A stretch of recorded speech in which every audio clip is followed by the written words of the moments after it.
یہ ناظرین ہم بات کر رہے تھے ڈسرپٹیو انوویشن کی. یہ آپ کو سلائڈ پہ نظر آ رہا ہے. ایک ہاتھ میں ایک الیکٹرانک ٹیوب بھی ہے, ایک ٹرانسسٹر بھی ہے اور ایک انٹیگریٹڈ سرکٹ بھی ہے. ٹیوب دیکھیں کتنے بڑی سائز کی ہے, ان ریلائبل ہے, جلدی جل جاتی ہے. ٹرانسسٹر اس سے بہت چھوٹا ہے اور انٹیگریٹڈ سرکٹس میں تو ہزاروں کے قریب ٹرانسسٹرز ہوں گے. ریلائبلٹی بڑھتی جاتی ہے, پرائس کم ہوتی جاتی ہے, ہر لحاظ سے ٹیکنالوجی آگے بڑھتی جاتی ہے اور اس ٹیکنالوجی کے آگے بڑھنے کی وجہ سے بزنسز ڈسرپٹ ہوتی ہیں. یہ ایک بڑی عجیب چیز ہے کیپٹلسٹ سسٹم کی کہ وہ اپنی ان بزنسز کو خود سے ڈسرپٹ کر دیتا ہے جو اس قابل نہیں رہیں کہ وہ اب سسٹینیبل ہوں, اور دوسری بزنسز کے ہائی ٹیکنالوجی جس میں استعمال ہو رہی ہے اور یہ سستی بھی ہیں. اچھا اس کے بعد کیا ہو؟ سونی واک مین بہتر ہوتا گیا اور زینت اور RCA ختم ہو گیا. اس کے بعد آئی پوڈ ایپل کا, اس نے واک مینز کو ختم کر دیا.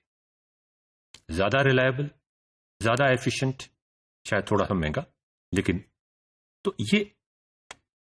اب ذرا آ جائیں ہم کمپیوٹرز کے اوپر, اس لیے کہ ہم نے information communication technology ICT role of education میں پڑھنے.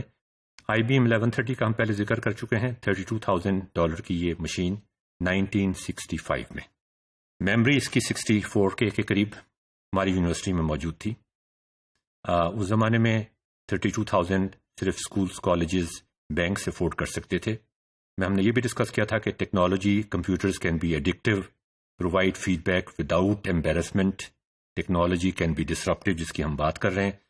تو ہم اسی سے ان کمپیوٹرز کو کیسے ڈسرپٹ کیا, IBM کے کمپیوٹرز کو یا ڈیک کے کمپیوٹرز کو.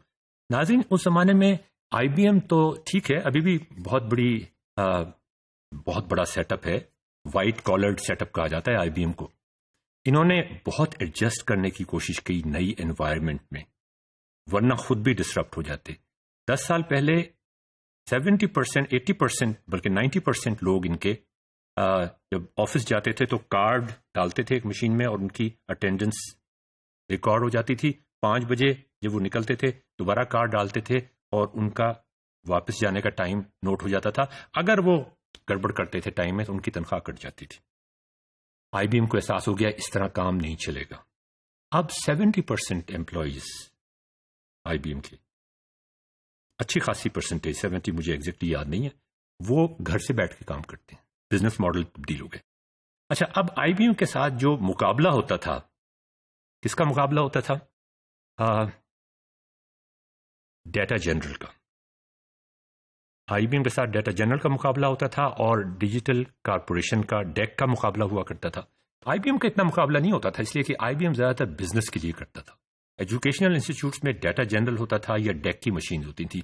اگر کسی نے 80s میں PhD کی ہو امریکہ جا کے تو اس نے فخریہ طور پہ وہ آپ کو بتائے گا کہ اس نے ایک ڈیک مشین استعمال کی. 1130 تو IBM کی تھی. ان کی مختلف ان کے نام ہیں, ویکس 780, ویکس 750, ویکس 730. 730 میں بھی کام کر چکا ہوں. اب یہ ایک ناول ہے آپ کے سامنے, the soul of a new machine, Tracy Kidder کا. ہمارے دوست علی حیدر نے مجھے 30 سال پہلے یہ گفٹ کیا تھا.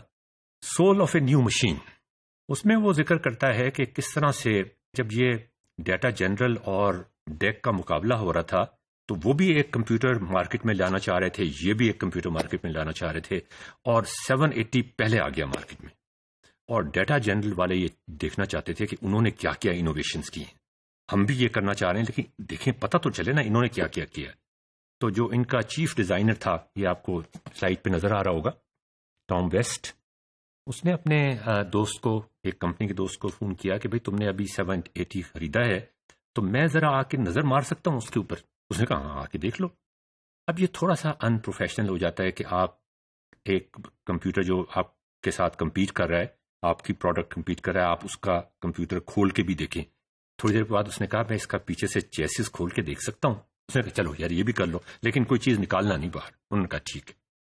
جب اس نے اس کا چیسز کھولا 780 کا, تو جو ڈیٹا جنرل کا چیف ڈیزائنر تھا وہ کہتا ہے کہ مجھے اس میں ڈیک کی ایڈمنسٹریٹو ہائرارکی نظر آئی. اس کے مدر بورڈ کے اندر مجھے ڈیک کی ایڈمنسٹریٹو ہائرارکی نظر آئی. ناظرین غور کریں اس بات پہ کہ جب ایک کمپنی بڑی ہو جاتی ہے اس کی ایک ہائرارکی بن جاتی ہے. یہ اس کو رپورٹ کرتے ہیں, یہ اس کو رپورٹ کرتے ہیں, یہ ڈیزائن یہاں پہ ہو رہا ہے, یہ ڈیزائن یہاں پہ ہو رہا ہے, یہ اس کے ساتھ کمیونیکیٹ نہیں کر رہے. ایفیشینٹ ڈیزائن نہیں ہو سکتے.